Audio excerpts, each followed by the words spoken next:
This is CGTN, China Global Television Network.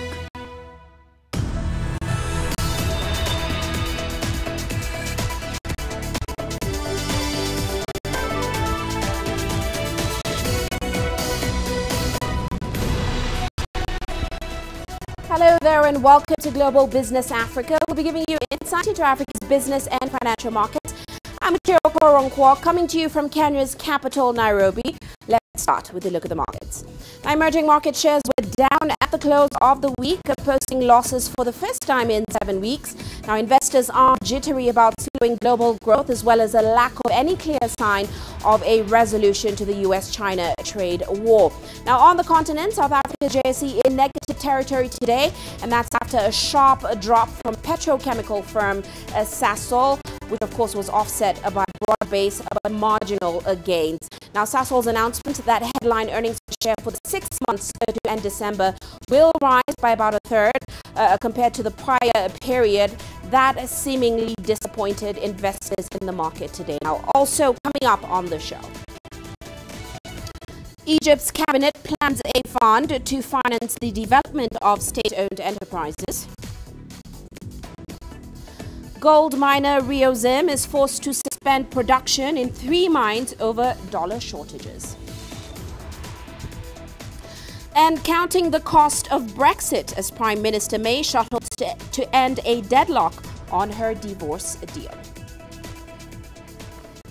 Well, let's start off the show in Egypt. The cabinet will set up a fund to finance the development of state-owned enterprises. Now, it plans to sell shares in dozens of state-owned businesses over the next few years in order to help boost public finances. The government plans to sell stakes in 3 banks, a cigarette maker, an oil services company, as well as a fertilizer maker, amongst others. Now, the move is part of a broader slate of economic reforms tied to the $12 billion IMF loan, which of course Cairo received in late 2016. Now, the fund will be managed by a committee headed by the Public Enterprises Minister. It will also include members from the State Council, the Finance Ministry, the National Investment Bank, as well as the chairman of any holding company that the fund develops. Well, Yasser Akim now joins us in Cairo with some more insight into this plan. Great to see you, Yasser. Welcome to the show. Of course, the government is saying that this new fund will contribute to settling public companies' debt, as well as financing, as well as help finance their structural and technical reforms. So, Yasser, are they clear on where they're going to get the financing for this fund? No, Uche. It has been announced that the fund is now been voted in by the parliament and approved by the government. However, we are not yet aware of where the sources will come from. I've spoken to a couple of MPs who were part of the group that has been discussing this, and they say the government has not made it clear exactly yet where the funding will be. There are suggestions that the funding could come from some of the companies, the private or state-owned companies that are profitable ones. So take from the profit and extra revenue. Instead of putting it into the budget, the state budget, it would be put into this fund to help restructure the losing companies and try to turn them profitable. This is one side. Another is also part of it might be coming from the Central Bank of Egypt or the Ministry of Finance. But we don't know the source, and we don't, and also we don't know how much is going to be put into the fund at the moment. Not been announced yet by the government. Obviously, this law or this fund is one of the conditions or requests by the IMF, and I think the government wanted to put it through as quickly as possible, and then start to discuss the details or put down the details. What we know that it will be run by a board headed by the Minister of Public Enterprises. Now, of course, yeah, so this announcement is quite interesting because there are a number of state-owned enterprises in Egypt. The government government does own huge chunks of the country's economy. Now, it had promised that it will privatize a lot of these state-owned enterprises, and that, of course, will help transfer some of those assets to the private sector. And it made this promise at the end of last year. So, Yasser, what happened to that plan to sell stakes in up to 5 companies, which, of course, we saw last year? Yes, it was really a couple of times actually been put ahead and postponed for two main reasons. First of all, there's not been an agreement on the mechanism whereby to value the shares for these companies. There are still debates within the government and the head of the companies, the boards of the companies, on how to evaluate the shares, the mechanism for evaluating the shares. And they have not yet put down the system for evaluation. Second of all, the timing. The timing at the end of last year was not very favorable until the first quarter of 2019 because of the exit of foreign investments from many of the developing markets and including Egypt. So it was seen as it was not the right time to find the funding, and they would expect if it had gone through, then there would be a lot of losses, or the shares would be not sold at the price that Egypt wants. So for those two reasons, they decided to postpone the IPOs, and they're saying hopefully by mid-2019. We'll see. Now, of course, as we mentioned earlier, the sale of stakes in Egypt's state-owned enterprises, as well as this new fund that they just announced, they're all part of a deal with the IMF, which, of course, is tied to that $12 billion loan. So the IMF has stressed that better management and structural reforms, especially in state-owned enterprises, is important going forward. Is the government living up to its deal with the IMF?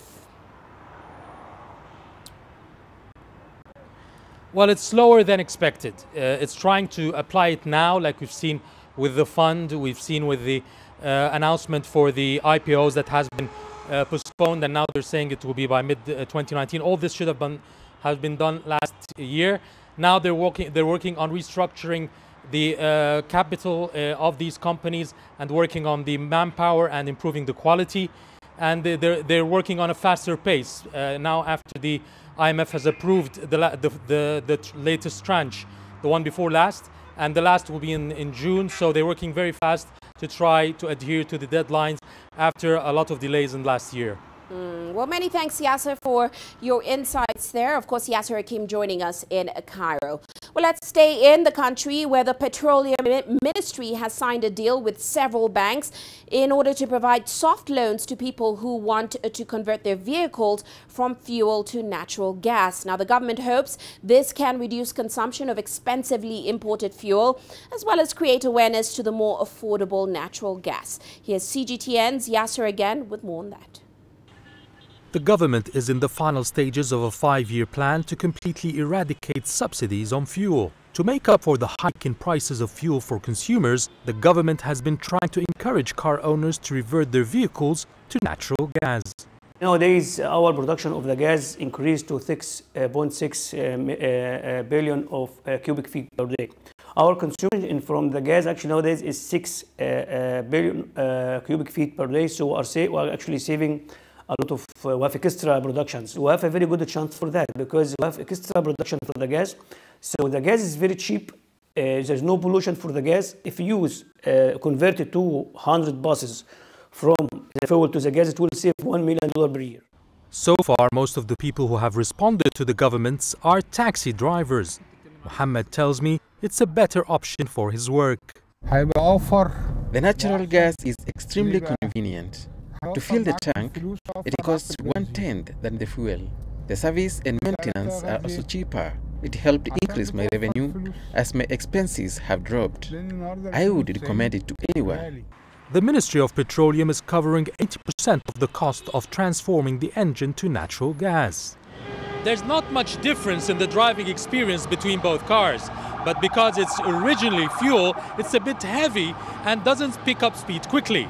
Another setback is that in here you have the cylinder and it takes off most of this area in the trunk. But overall, it's budget-friendly. And that's a big advantage, especially with the burdens of austerity measures. According to the Ministry of Petroleum, about 240,000 vehicles have been converted into natural gas. Yas Hakim for CGTN, Cairo. Well, let's head to Uganda now, where the central bank has held its repo rate at 10%, citing a low inflation environment. Now, policymakers say the decision to maintain the central bank rate at a historical low is keeping Uganda's economic growth on a steady path. Here's CGTN's Michael Baleke with more on that.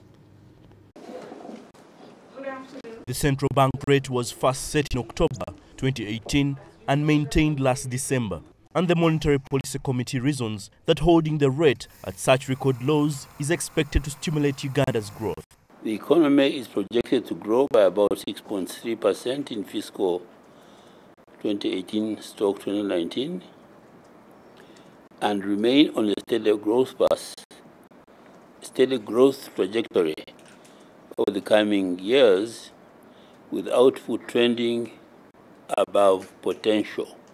The projected growth, according to the central bank, will be driven by favorable financial conditions, investments in public infrastructure, resulting into strong domestic demand and improved agricultural performance. All these will be supported by the continued decline in international oil prices and a stable exchange rate. We now have an agricultural credit facility where there is a risk sharing between the banks and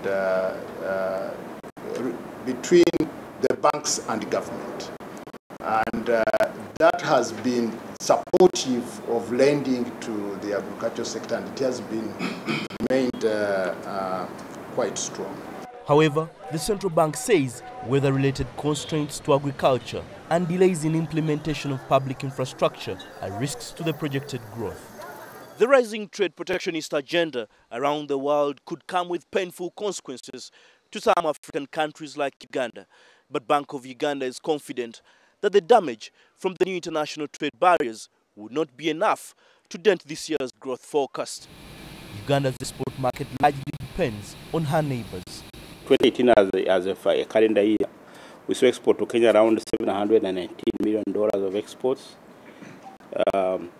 In DRC, we saw around 400 and in the range of 450, and then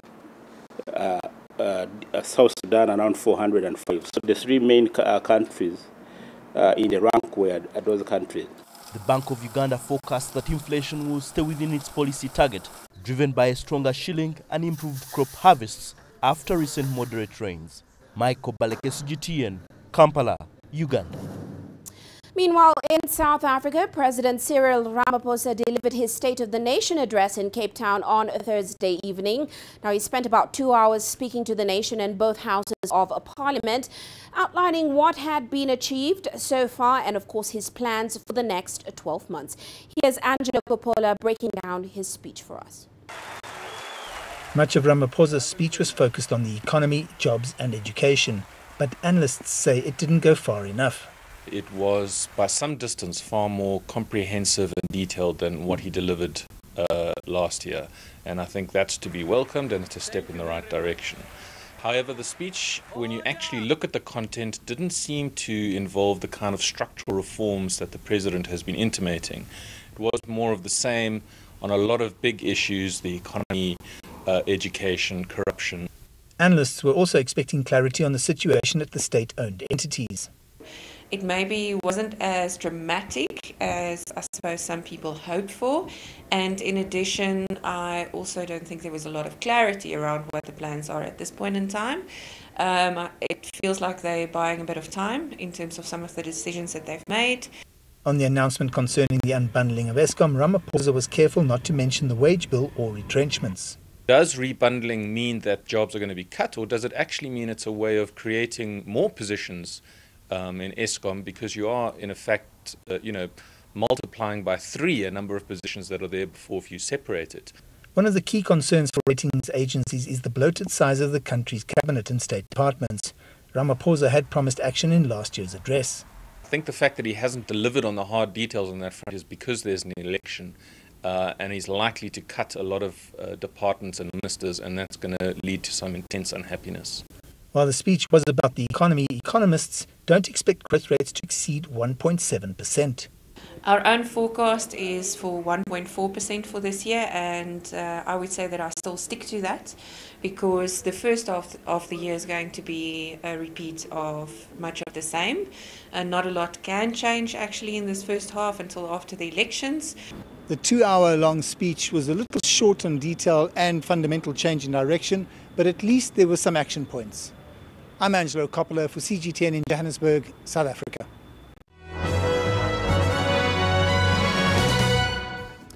And now let's take a look at our corporate headlines today. In Kenya, Telkom's firms, Telkom Kenya and Airtel Networks have signed a binding agreement that will see the two companies merge. The joint venture company will be named Airtel Telkom.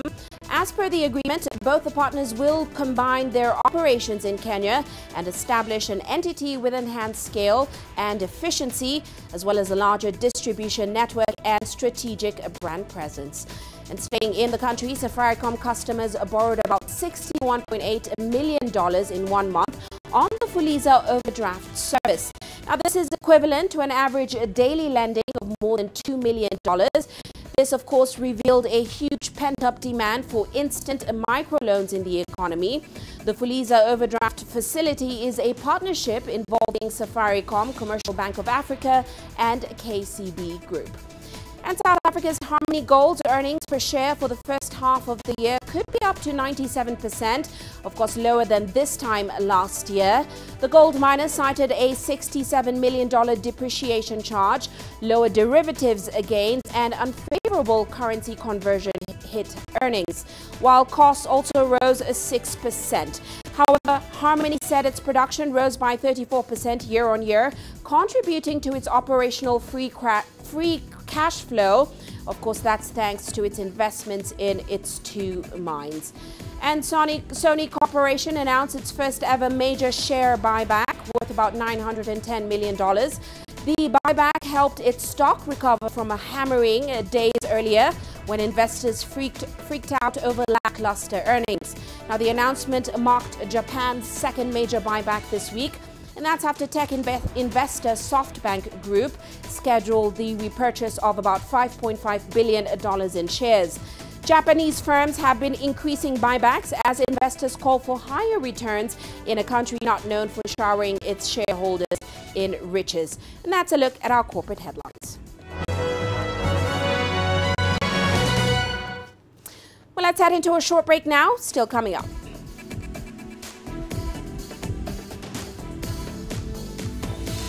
Gold miner Rio Zim is forced to suspend production in 3 mines over dollar shortages. And South African apparel giant Edcon is set to restructure its mammoth $230 million debt. The world economy as we know it is about to change. Global business reports highlight emerging markets, developing countries, and dynamic sectors worldwide. We feature top analysts and newsmakers to provide perspectives on every facet of business. From an on-the-ground perspective, we provide you with balanced and objective assessments. Fast, sharp, and insightful. Global Business. Only on CGTN.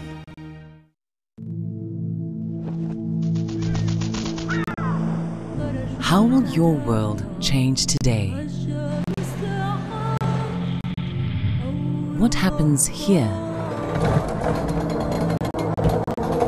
What happens there? Or what you make happen for yourself? If it matters to you, it matters to us too.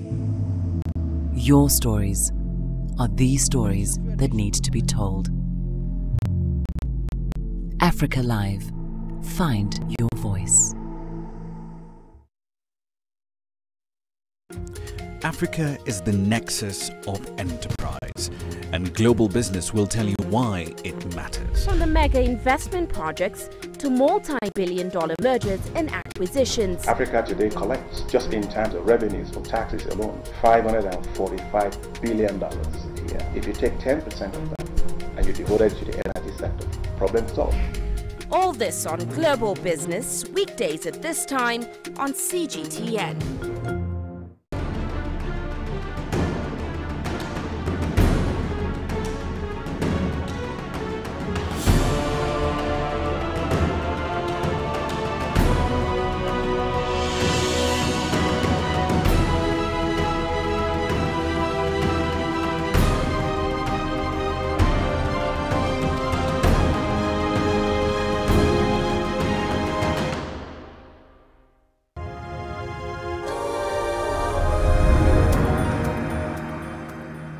Welcome back. Now let's head to Zimbabwe, where gold miner Rio Zim says it has suspended production in 3 mines for the second time in 4 months, and that's due to a shortage of US dollars. Now, gold producers sell their output to the Reserve Bank subsidiary, Fidelity Printers and Refiners, and are entitled to about 55% of their earnings in US dollars. Last October, the company threatened a legal action to force the Reserve Bank to pay it more dollars for part of its output. Now, it says it continues to engage the Reserve Bank, but if negotiations fail, it will shut its mines indefinitely. Now, Zimbabwe adopted the US dollar in 2009 to tame hyperinflation, but it's facing acute dollar shortages. Gold is the country's single largest export earner, and production reached an all-time high of about 33 tons in 2018 from about 27 tons the year before. Meanwhile, a relationship that looked to be on the mend is showing signs of fraying again. The European Union and Zimbabwe are seeing their ties under the spotlight again, as of course EU foreign ministers prepare to meet and discuss a response to the situation in Zimbabwe. Of course, that's following recent protests and a violent crackdown by security forces. CGTN's Farai Mwakutuya looks at the state of relations between Harare and Brussels. Apart from Zimbabwe's open for business, the other constant since Emmerson Mnangagwa took over has been the need to normalize relations with the West. Things were headed that way for a while, but scathing condemnation of a heavy-handed response to anti-government protests in January may have changed course and threatens a return to a bitter standoff. They were looking for the slightest opportunity for any mishap to happen in the country to reconfirm and re-establish sanctions. The EU foreign policy on Zimbabwe has not changed in the last 20 years. They were simply waiting for an opportunity to emphasize what they've been saying. We are still paying for the land reform. That is very clear. But some believe even before the recent unrest, President Mnangagwa's government spurned an opportunity by failing to implement promised reforms. The international community, particularly the UK, which was starting to cozy up to the Harare government, Harare regime, the Harare administration, is very disappointed, because of, now they are now saying that there is more rhetoric than action. The situation can still be salvaged. We need genuine dialogue. We need to agree on the set of reforms that we as a nation are going to push forward. And that way we will be able to then convince the international community we have found each other as Zimbabweans and we are working together for the good of our country. Talks between political rivals are underway amidst exhortations to put national interests first. We should not lose focus. Let us focus on re-engaging as far as we can, but not tether Zimbabwe's development to validation by the British Parliament or by the European Union. Something Mnangagwa has been quick to impress upon his counterparts. Outsiders can only come in to assist us, but the prime responsibility for our country's development remains our own responsibility. With more inter-party talks to chart a way forward on the cards, it could be said Zimbabwe is at a crossroads. The coming months will determine just which way it goes. Farai Mwakutuya, CGTN, Harare, Zimbabwe. Meanwhile, South African apparel giant Edcon says it's close to finalizing a deal to restructure its mammoth 230 million debt burden. Now, it has been in the market for almost a century, making it the oldest and largest fashion retailer in the country. But the group is in financial trouble and it has been looking to investors to recapitalize its balance sheet. Here's Sumitra Naidu reporting. Edcon, famously known as Edgar's, has been a part of the South African fashion scene for decades. The retailer turns 90 this year, but there might be little to celebrate if it has to close its doors. In December 2018, Edcon announced that it could no longer maintain its $230 million worth of debt. In the last year, it's been forced to close over 100 stores, with more expected to go in 2019. There's no question we're consolidating. Sure, that ends up with some stores being closed, but we've made commitments to move the store sales staff from stores that are being closed to the surrounding stores. We're starting with the small ones. That was never really made much sense for Edcon to have all these small stores. The Edcon Group is trying its last efforts to keep the company operational. It runs on a big departmental store model, similar to that of Stutterford's, which went bust in 2017 after 159 years, owing to a slower consumer economy and changing spending patterns. So I don't think the model is dead. I think what is true is certainly customers appreciate a convenience shop, in a smaller store, and so that's fine, that's not our market. And so what we have to do is have less of these very large stores, but I still think there's a role for them.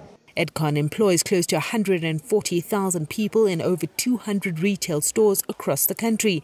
It's still negotiating with landlords for lower rentals and is also reducing store space in some shopping malls. The previous years of Edcon have been stuck in an expansion strategy: more stores, more staff, more stock, more brands.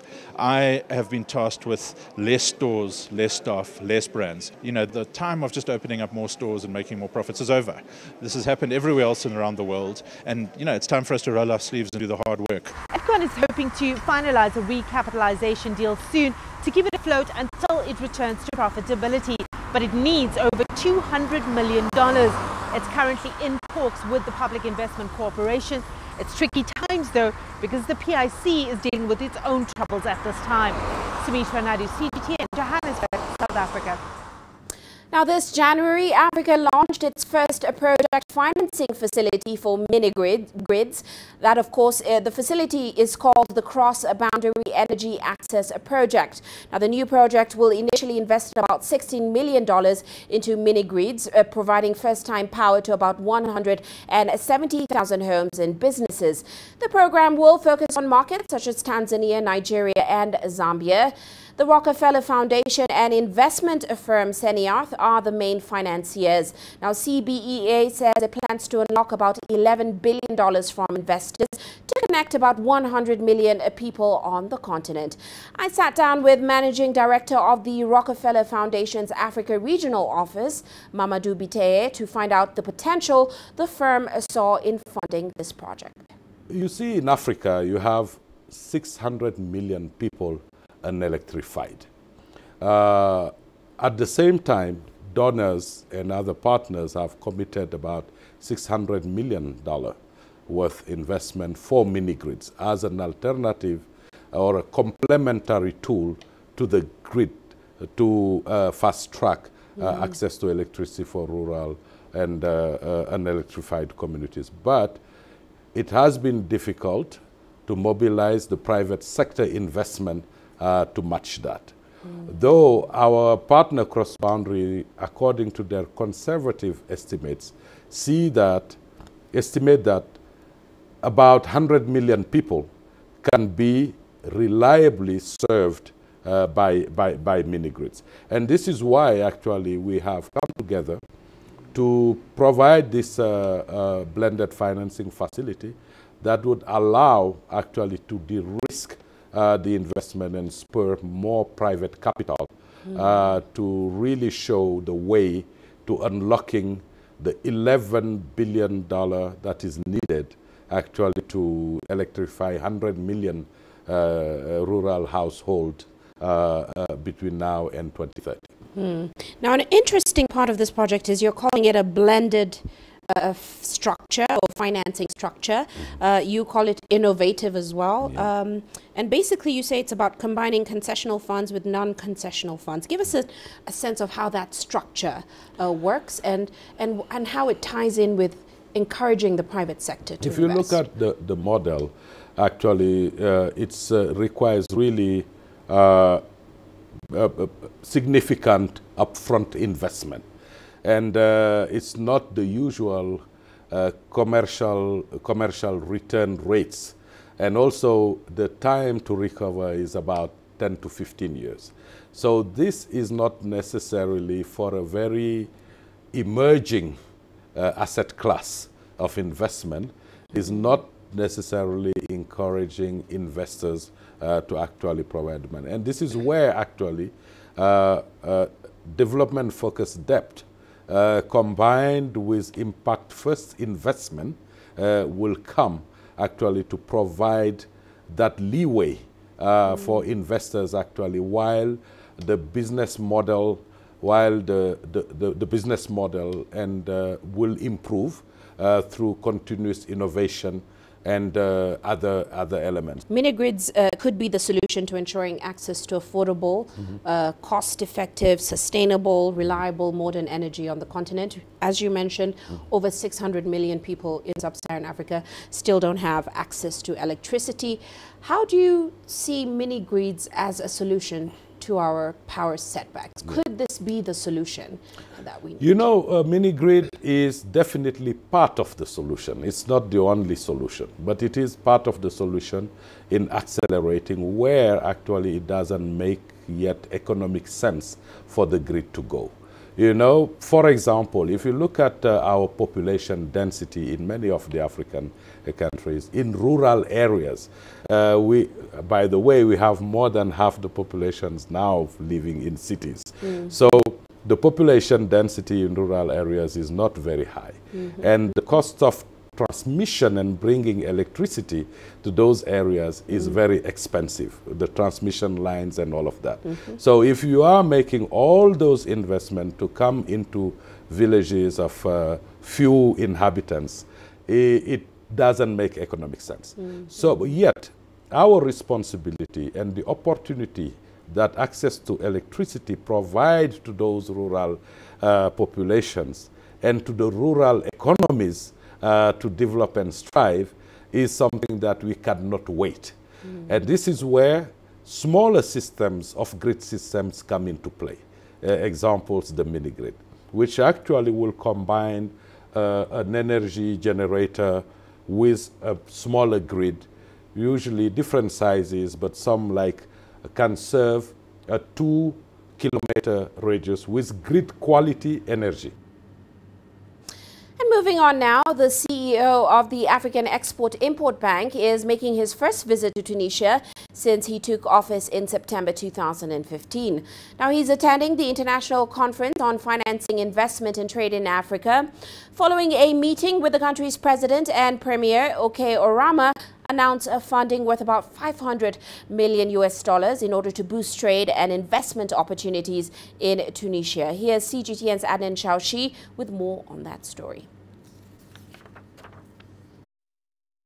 The African Export-Import Bank, Afreximbank, has provided Tunisia with 2 lines of credit with a total value of $800 million. The first credit line of about $500 million will be deducted to the trade and export of Tunisian goods, while the second line, worth about $300 million, will be allocated to the banks to help them face the difficulties of exchange and to finance investment in trade in Africa. The African official also stressed the need to support Tunisian institutions, companies and exporters in their efforts to conquer African markets, emphasizing Afreximbank's concern to strengthen financing mechanisms and to promote intra-African trade.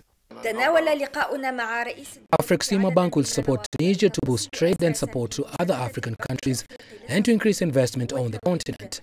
Together, we can create more jobs for African youth. Experts in African affairs said the highest growth rate in the world is recorded in the African continent, reaching up to 8.5% in Ghana, and that 40% of natural resources exist in Africa. However, they deplored the absence of Tunisian banks on the African market. Banks will support Tunisian economic companies to be more efficient, particularly through their presence in the sub-Saharan African countries. There is a strong financial dynamic between Tunisia and Africa. Tunisian banks offer several solutions, such as export financing through financing lines and hedging of funds, as well as the guarantee of mechanism for commercial risks. The Tunisian president reaffirmed Tunisia's willingness to lay the foundations for a fruitful and exceptional cooperation with Afreximbank. He emphasized the importance of the role of Afreximbank and the African Development Bank in boosting trade between countries of the continent. The African Export-Import Bank Afreximbank president also announced the opening in the coming days in Tunisia of regional office of the bank covering North Africa. The announcement was made at the second edition of the Financing, Investment and Trade in Africa Forum. Adin Shawishi, CGTN, Tunis. Meanwhile, in South Africa, the Young Engineers program has taken off and is proving to be quite successful. Now, the program enables children to play while learning. The Young Engineers program also assists in the development of a 21st century independent skill, such as critical thinking and problem solving. Here's CGTN's Yolisa Njamela with more. It's all about building, creating and making things work using Lego. The initiative is a step away from the traditional textbook-based curriculum. It offers a more hands-on system that looks to give kids an alternative way to learn. The project also aims to ensure that the country produces Africa's own technology innovators from a very early age. Children are exposed to complex engineering and science concepts. Our Young Engineers program is a stimulating science, technology, engineering and mathematical program which centers around preparing children for a new technology revolution. We focus on 21st century skills which include following an international curriculum. This unique curriculum develops children's motor and special skills while teaching introductory engineering principles. Our program starts off with big builders and focuses on scientific principles, a little bit of engineering, and whilst using Kinex pieces, they also explore the creative thinking, tactical motor skills. Once completed, they then move to a category called BRICS Challenge. This category focuses on first-year engineering principles, which include science, technology, and mathematics as well. They then get to incorporate the lesson learned for the day and incorporate what they've learned in a Lego building model. The program is also meant to assist children with the development of creative thinking and assist them in career choices later on with a new technology evolution. Look, engineering is part of our daily life. Everything that we do, engineering is part of that. So for this child to be exposed so early in their childhood, it's quite a brilliant and a good program. We found it important for this child to be enrolled in as early as 6 years, so that she can grow and have interest,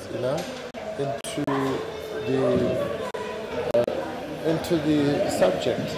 And the youngsters love it. I really liked it. It was very fun.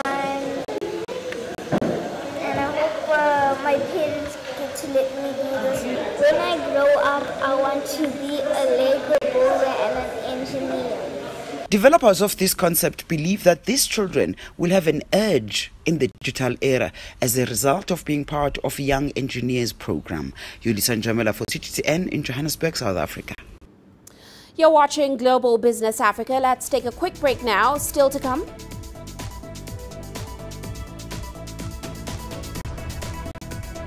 Counting the cost of Brexit as Prime Minister May shuttles to end a deadlock on the divorce deal. And North America's largest auto show gets underway in Chicago.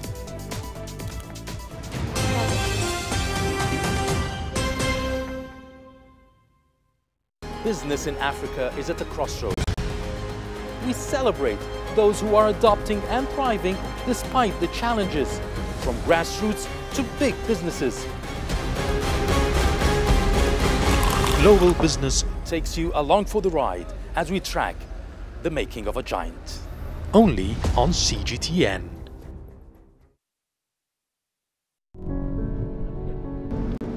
For decades, scientists working here have unearthed the remains of ancient man buried deep underground. But that's not all there is to Kenya's Turkana County.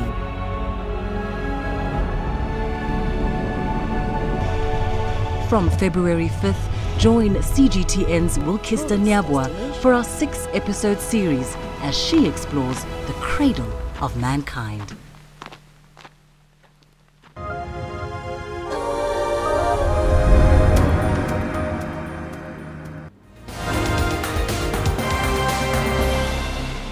Well, here's a recap of today's top stories. Security in Ethiopia's capital, Addis Ababa, has been beefed up as dignitaries and heads of states from across the continent gather for the annual 32nd African Union Summit. Now, the Continental Summit, which kicked off on Thursday, is focused on the theme refugee and internally displaced persons.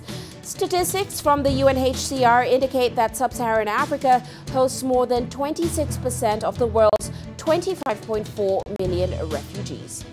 Meanwhile, in the Central African Republic, the government and 14 rebel groups have committed to set up a truth commission in order to address past atrocities in the country. Now, the peace deal signed by the parties in Sudan directs that the commission be set up within 90 days. The parties to the deal are also said to have committed to the setting up of joint security patrols with soldiers and members of armed groups for a period of 24 months. And the United States is scaling back its deployment of military assistance to Cameroon. The U.S. State Department says the decision was made following allegations that the Cameroonian military had committed human rights violations. Now, human rights groups say civilians have been targeted in the country's far north, southwest and northwest regions. The U.S. currently has about 300 troops in Cameroon providing assistance and training to fight extremism. And the United Nations Security Council has renewed sanctions on Sudan, keeping in place an arms embargo as well as asset freezes and travel bans. Now, the unanimous vote came despite disagreement over whether to ease sanctions over the improving situation on the ground and if sexual violence should be added as a criteria for targeted sanctions. And that's a recap of today's headlines.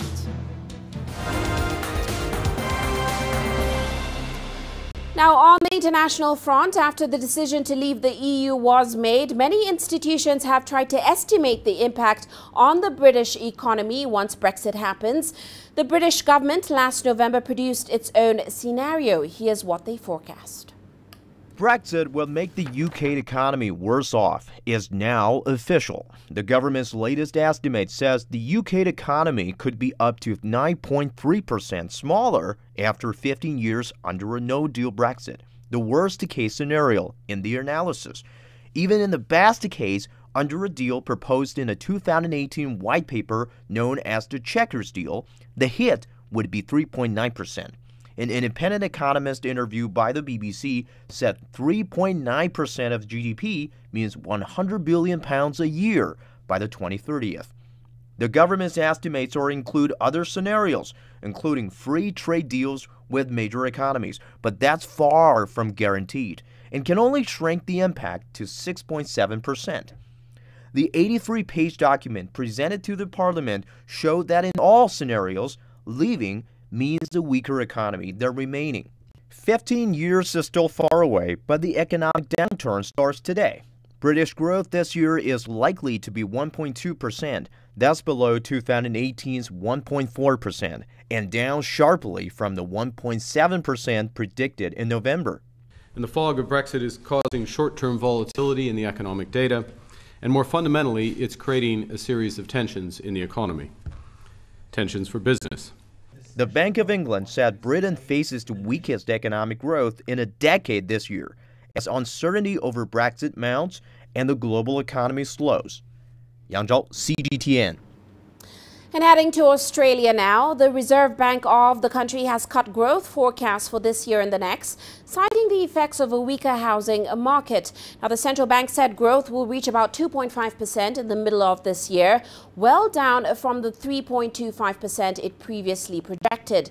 Now, economists there are saying that the bank's revised forecast contains some acknowledgement of spillover effects from declining house prices. The projections for the whole of 2019 and 2020 were also revised down to 3% and 2.75% respectively. Now, the figures fueled a fierce political debate over the state of the economy ahead of May elections. Prime Minister Scott Morrison's Liberal government has seen years of solid growth as its trump card in the run-up to the vote. Meanwhile, the opposition Labour Party called the latest figures a blow to the Liberal Party's claims of good economic management. Now, in North America, the largest auto show gets underway in Chicago's McCormick Place this weekend. A number of new cars are expected to be unveiled at the event. CGTN's Dan Williams reports on some of the hottest vehicles and the coolest concepts on display. The Chicago Auto Show is the largest of its kind in North America. The event includes a concept and technology garage, an area that looks to showcase some of the latest developments in the auto industry. One of the more eye-catching demonstrations features the new Dodge Charger Pursuit. The car comes equipped with an officer protection package that alerts the driver to movement behind the vehicle. Sadly, at times police are under attack. Police are getting ambushed in their cars, so we at Dodge came up with this officer protection package. If somebody's approaching from the rear, certain things are going to happen. First of all, the officer is going to hear an audible within the car. That's enough, should be enough to alarm him somebody's coming up or bringing his attention. Two, the windows will roll up and the doors will lock. Additionally, on the outside of the vehicle, the outboard tail lamps will flash and the rear lamps will come on. Well, this auto show aims to give visitors a much more hands-on experience to test out the latest vehicles as well as a few of the classics. For those looking to make a statement, this car could be for you. This modified Nissan Kicks can transform into a full DJ party vehicle. I wanted to take some of the pro audio and incorporate it and really make a sound machine that could tour to sporting events, to concerts. It brings people in. The people love them at the car shows. It gets a lot of attention and people look at the car in a different way.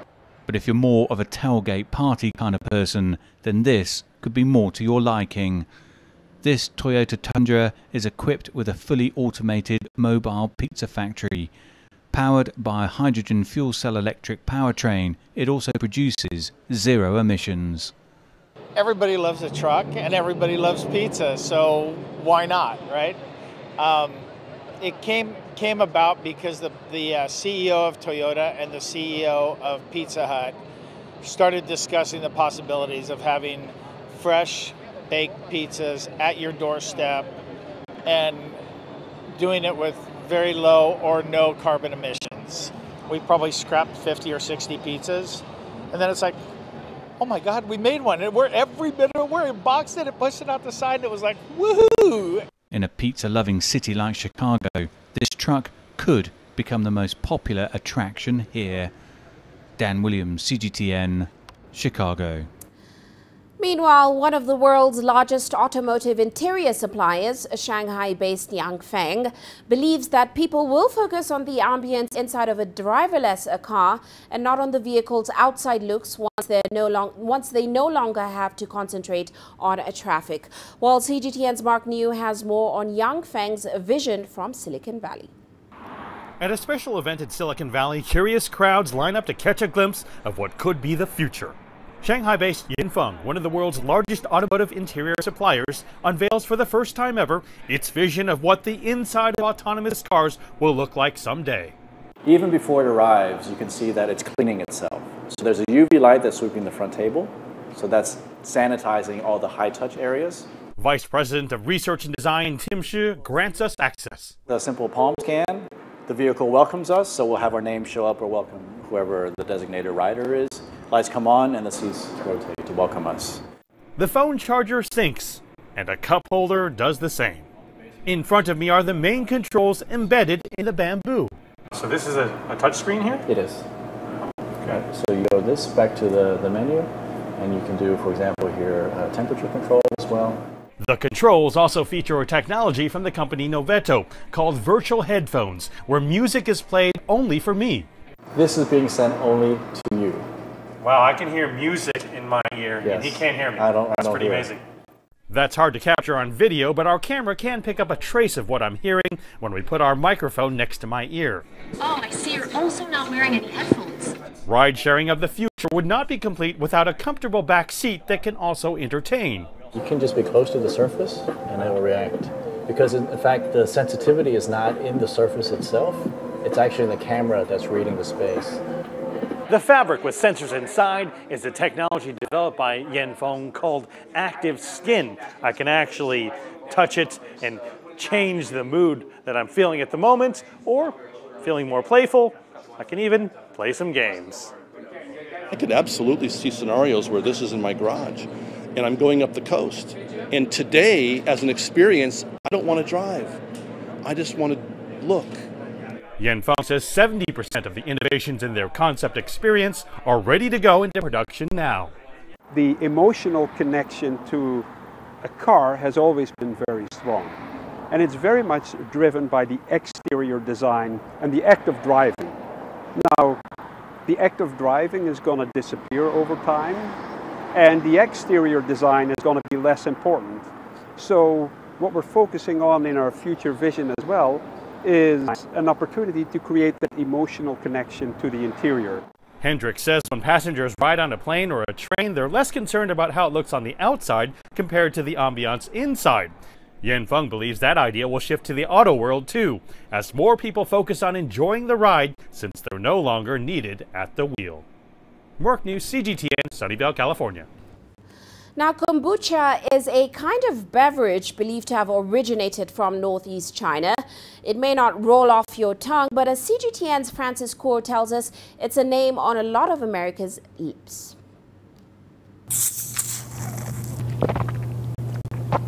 When we have a keg, we drink it almost every day. Kombucha is a concoction of fermented tea, sugar, bacteria, and yeast. The result, a slightly acidic flavor with some fizz.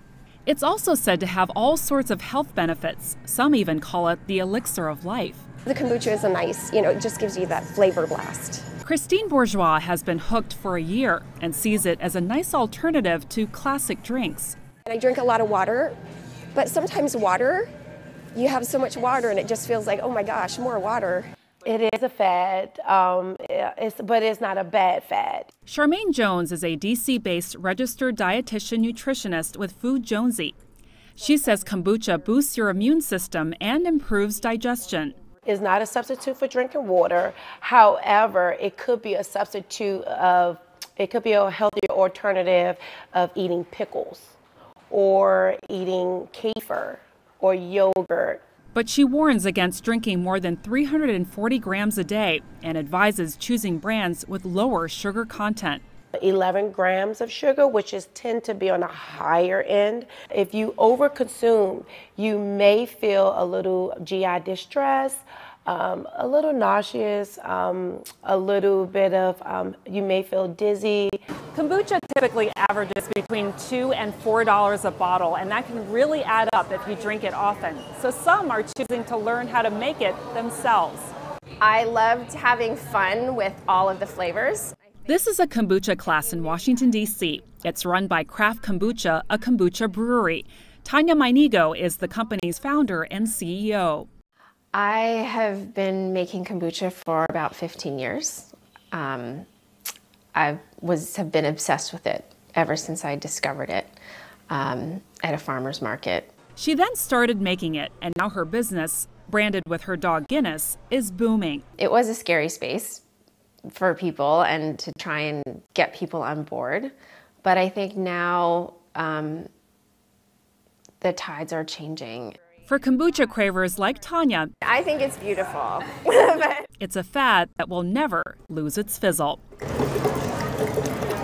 Kombucha makes you happy. It really does. Frances Coe, CGTN, Washington. Well, on that note, let's take a look at how commodities performed today. Now, oil markets slipping, heading for a weekly loss. They were pulled down by worries about a global economic slowdown. But of course, OPEC-led supply cuts and U.S. sanctions against Venezuela did provide some support to prices today. Meanwhile, gold prices also holding steady on worries that a prolonged China-U.S. trade war could worsen a global economic slowdown. But of course, a strong dollar put the precious metal on track for its first weekly loss in 3 weeks. Well, let's head into a short break now. Here's a look at what's coming up.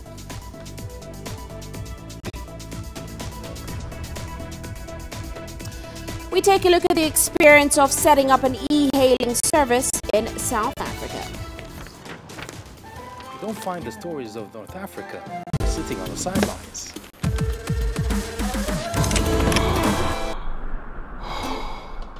No one else will take you where we can in North Africa.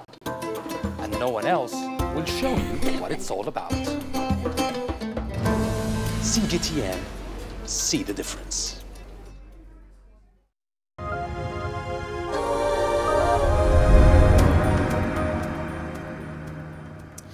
Now, of course, tenacity is one of the key attributes that entrepreneurs need if they're to take on a business concept or create a business idea or to stand a chance, one of the key attributes that entrepreneurs need if they're to stand a chance of taking a business concept on. Now, Angela Coppola met Fezile Dlamini, owner of Green Scooter. Take a look.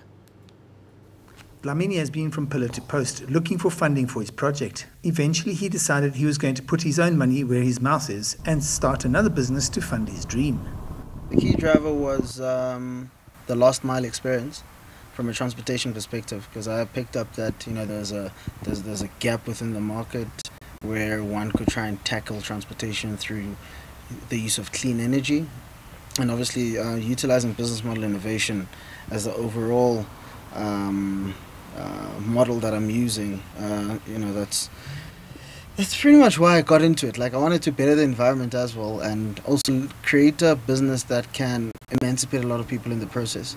Green Scooter is an e-hailing platform with the vehicle as the enabler. People buy the vehicles and join the platform. What's different here is the operational cost, estimated at about 40% cheaper than their competitors. Without OPEX, it's incredibly low. For instance, for you to fully charge this vehicle from your normal plug point using the municipal grid, it will cost you about 7 Rand, and that's for 90 kilometers. So, I would like to see this thing go national. I'd like to see it go into Africa as well, because remember, we're not just an e-hailing platform. There's e-services within it. There's also, the sales of the vehicles themselves. Like any successful entrepreneur, Dlamini has thought about the entire value chain, and plans are well advanced to diversify into other areas. That cargo version is pretty much built for deliveries, and I've shown a lot of pictures on social media in terms of how it can further be applied from a municipal perspective. It can just help manage your business and save you a lot of money. Dlamini is committed. He's got skin in the game, as the venture capital funds call it, and it should have attracted investors. They weren't that interested. Before, when I used to talk about it, I'd get depressed. But now it's because you see the dream come to life from all the money and all the hard work you've put into it. It's actually amazing. So I have found investors to the entire concept. It's cost me a lot of money. The first vehicle has just landed, and interest from buyers is increasing every day. Not only is this another form of transport, but it's a business opportunity and an enabler for those who are looking for something different to get into. I'm Angelo Coppola for CGTN in Johannesburg, South Africa. And before we go, a quick look at Africa's currencies today. South Africa's rand weaker against major global currencies in risk-off trade today.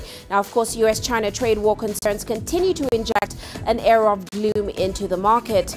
Meanwhile, Kenya's shilling was stable against the dollar, trading in a tight range, as of course demand from merchandise importers is matched by inflows from diaspora remittances. Well, that's it for this edition of Global Business Africa. Remember, you can send us your feedback to the contacts on your screen. You can also follow us on our various digital media platforms. From me, Uche Okoronkwo, and of course the rest of the team, thanks for watching.